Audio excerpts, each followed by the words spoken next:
Gamit ang umano'y gawa-gawang pruweba ng bayad, mahigit kalahating milyong pisong halaga ng dog at cat food ang natangay sa retailer ng inarestong suspect sa San Juan City.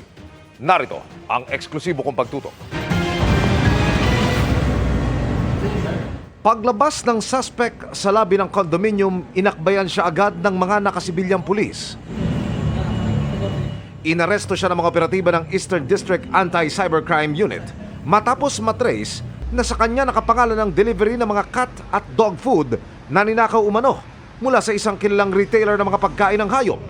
Ayon sa PNP Anti-Cybercrime Group, ino-order ito online ng suspect pero napag-alamang gawa-gawa lang ang mga nasa pinadala niyang screenshot ng proof of payment sa seller.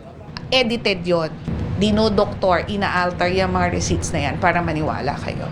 Dahil nakita nila na nag-send ng transaction receipts, so na-process yung order. Lumalabas din sa investigasyon na hindi ito ang unang beses sa halos magkakasunod na transaksyon mula May 19 hanggang June 6. Umaabot na nga raw sa higit kalahating milyong piso ang halaga ng mga dog at cat food na natangay ng suspect mula sa retailer. There appears to be a criminal syndicate who has the facility to submit fake proof of payments. So they will get the goods, they will send a proof of payment, and then eventually it will be discovered that these proofs of payments are fictitious or fraudulent. Ayon sa pulisya, ibinebenta ng halos bagsak presyo ang mga items na ito ng mga suspect. Yung umu-order ng ganitong produkto dito sa biktima natin ngayon, meron pa rin ganong case before sa amin, the same modus, fake transaction receipts, the same person.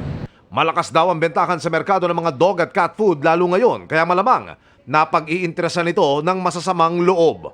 Wala pang pahayag ang suspect na ngayon nakakulong sa San Juan Police Station. Para sa GMA Integrated News, Emil Sumangil, Nakatutok, 24 Oras.